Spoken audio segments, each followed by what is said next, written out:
I worked in corporate automotive for 12 years. I interviewed probably every year and a half, 2 years, because I was always like getting promotions and moving up. And like people are always shocked at how well I interviewed. And I had somebody like a regional director, like, you should teach a class on how to interview. You do really well. Um, I like take interviewing very seriously, and I know that, a lot of people right now, there's a lot of layoffs, a lot of craziness. So, I don't know like if a lot of people like have like a real strategy to how they interview. So I thought it would be super helpful because it's an area that I've always like shined in. But it's literally by design.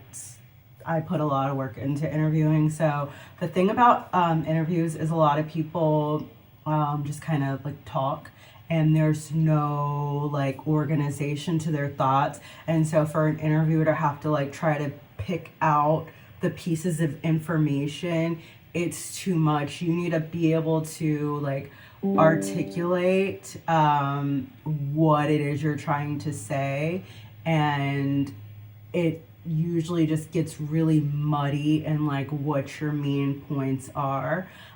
So for me, I actually started at General Motors, and we had to use the STAR format. So that's situation, task, action, and results.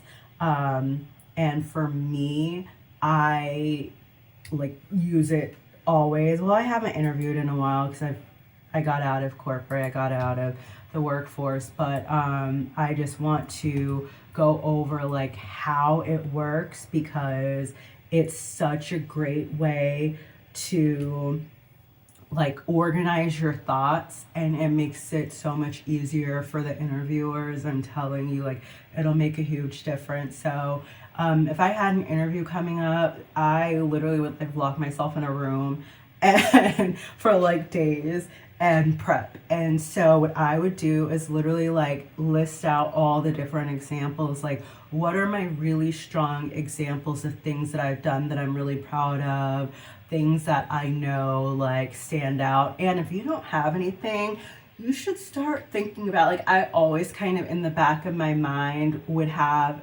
like this thought of like, what else can I do to not only like stand out to my current like boss, but so that I have these examples for when I need them for an interview. So I'll kind of go through one of my like old examples, because again, like I've been out of corporate for a year now, but this was one of like my go-tos because everybody loved this one. It was a really great one. So with the STAR interview method again, so the situation, you're like describing the context. So you're literally like telling what's the backstory, like fill me in on why what's happening is happening. So my situation for like one of my go-to examples is I was a district sales manager at Chevrolet, and the largest segment in the industry, which is the compact SUV segment, we were actually losing market share. We were losing market share to Nissan. Funny, because I ended up going to Nissan from Chevy at the end of my career, right before I got out of corporate. But so I'm like, hey, this is a problem. We're rapidly losing market share and the largest segment in the industry. We have to figure out a way to stop this. So the task is that, I just said it. So the task is, how do I stop us from losing market share? How do I reverse this trend? And then how do I lead us to actually picking up market share in this segment? Because again, it's the largest segment in the industry. It means a lot. And what I didn't already include is, as a district sales manager, I had a territory of like 15 dealerships, and this happened in Rochester, New York. Not that it matters, but so action. So this is where you describe like what were your specific actions. Again, like you need to be able to say, I did X, Y, Z. So okay. So for me, I realized that we were losing market share in this segment because Nissan had a very inexpensive lease. And so they were picking up share, but although I can't control the pricing of our vehicles, I can train the salespeople on what the benefits of our vehicle are over the Nissan. It was Chevy Equinox versus Nissan Rogue. Like, I literally visited the local Nissan dealership because I wanted to experience the Nissan Rogue for myself. Just reading about it online wasn't enough for me. I went to the largest Nissan dealership in the area. I talked to salespeople about what their customers liked and didn't like about the Rogue. It turned out that one of my dealers, he owned a Nissan dealership, so I told him what I was doing, and I was like, that's fine, go to my store, talk to whoever. So I literally set that all up. So I was like, I set up, a visit to the local Nissan dealership, talk to the salespeople about what their customers did and didn't like. So I was really able to get that competitive insight and know where their weaknesses were. And then I came back and we had product trainers that went to all of our dealerships that worked with them. So this shows leadership as well. I met with my local Chevrolet product trainer and relayed this information, and together we created a training curriculum that was very specific to overcoming those customer objections regarding price points, because we were able to speak to how our quality was better and all these different features that we offered that the Rogue didn't have. But what was huge to me also is that we never tore the competitor down, because I hate when salespeople are like, because I've had people do that to me when I was shopping for cars personally, like, ew, you're looking at that. Ew. I wouldn't. Like, we never did that. Like, that's a nice vehicle, but did you know that, XYZ?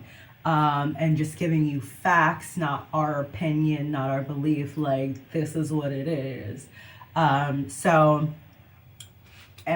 those were the actions that I took. So literally, I got my product trainer, and that same dealer allowed me to borrow a Nissan Rogue for a few weeks. So literally, I drove a Nissan Rogue to every one of my dealerships, all 15 of my dealerships, brought my product trainer and brought the whole sales team out, and we did head-to-head Equinox versus Rogue product training so that they had the talk points to sway customers to our product, even if it was priced a little higher. And then so that breaks down, what did I do? Like, okay, I contacted the dealer, I did all this research, I created curriculum, I went on a whole product training tour, and then finally, okay, so you did all that, so then what? Because that's like, people will stop like, okay, I did all these things, that's nice, okay, like, what came of that? And what came of that? We actually stopped losing market share, and we actually picked up market share. I can't remember how much, but it was like half a share point or something. But again, that's huge because it's the largest segment in the industry. So it really mattered. So I was able to say, listen, this was what was happening, and I was really alarmed about it. So I actually created a whole plan to stop it, and guess what? It worked. Guess what? We picked up market share. And when you're talking, corporations, businesses, when you're talking, adding market share, adding profit, those real business objectives that really matter, it's huge. It's huge. So that's how I did it. And again, I would have a list of all the things that I had done, in the past year or so, and I would literally I would write out a list, okay, what are my different examples? Okay, I have the Rogue training tour, I have, this, and I would do just that for each example. And I would go through and just, because you don't want to say, the situation was this, the task was this. You want it to flow naturally and be conversational. So I would literally, just keep rehearsing I was a district sales manager in Rochester, New York. I was really alarmed because I noticed that we were losing market share in the largest segment in the industry. I dug into the numbers and realized that Nissan Rogue was picking up share where we were losing share in Equinox. I decided to dig in deeper to see what was causing this, and I noticed that Rochester, New York is a very lease heavy market, and they were promoting a very inexpensive lease. Because I couldn't really control the pricing, I controlled what I could control by making sure that our sales teams were armed with the knowledge and the word tracks to be able to overcome that issue. I contacted my dealer, who I know owned the largest Nissan dealership in town. He allowed me to go talk to his staff and even borrow a Rogue. So during my time in the dealership, I was able to learn where their weaknesses were, where their product wins were, and really formulate a game plan to be able to outsell that vehicle. I met with our local product trainer, and we developed a curriculum for all salespeople and went on a Equinox versus Rogue training tour to every one of my 15 dealerships in the district. We had all the salespeople come out so they could touch, feel, and experience the Rogue for themselves, and we could really drive home the factors that we were talking about, how our technology was easier to use, those types of things, so that when they did have a customer who was also cross-shopping the Rogue, they could talk facts, not opinions or personal beliefs about why the Equinox was a better choice without ever putting down the competition or being negative about the competition.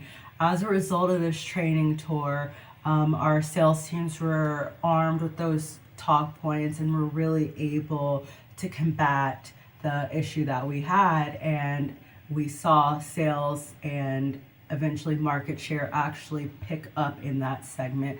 We gained, half a share point over the next 6 months, and that was a huge deal because that was by far the largest segment in the industry. So you see how I just went through, and you could see okay, situation, task, action, result, without me saying the situation was. So that's how you do a STAR interview. I highly, highly, highly recommend it because, like I said, I was like an interview killer. Whenever I interview, people are like, oh my God. And like I said, I had a regional director you should teach a class on how to do this. I hope this helps. I know it's a rough time. And then I also just want to add that, listen, if you've been out of work for a long time, if things aren't working out for you, yes, do everything that you can do, which means make sure that you're preparing yourself and putting yourself in the best position. But you'll hear me talk about God a lot. Everything happens for a reason. Know that God has a plan for you. God has a plan for your life. And every time that I haven't gotten something that I wanted really badly, whether it was a job, anything really in life, it applies to everything. Every rejection has literally turned out to be protection, or God had something far better for me. All the jobs that I didn't get, when I was fresh out of college, it took me 2 years after I got out of college to find to actually start my career. I was doing little odd jobs, and I was so depressed. And the career that I got into, I watched everybody go ahead of me, all of my peers start their careers, and I was so sad. And then God had far better for me, and I went from behind everybody to making way more money than everybody else, having a super successful career, having people be like, oh my God, you inspire me. The girl that everybody was laughing at that couldn't find a job for 2 years, her career took off. So please don't think that a rejection means that there's something wrong with you. Again, do your work, do what you can to prepare, and just put yourself in the best position, but know that rejection is protection. There's something better for you. God has a plan for your life, so do not be worried. Don't be depressed. I know it's much easier said than done because, again, I've been there. But I just hope this helps. I think it's important to share our knowledge, share our experiences, our strengths with one another, and really uplift one another. So I hope this helps.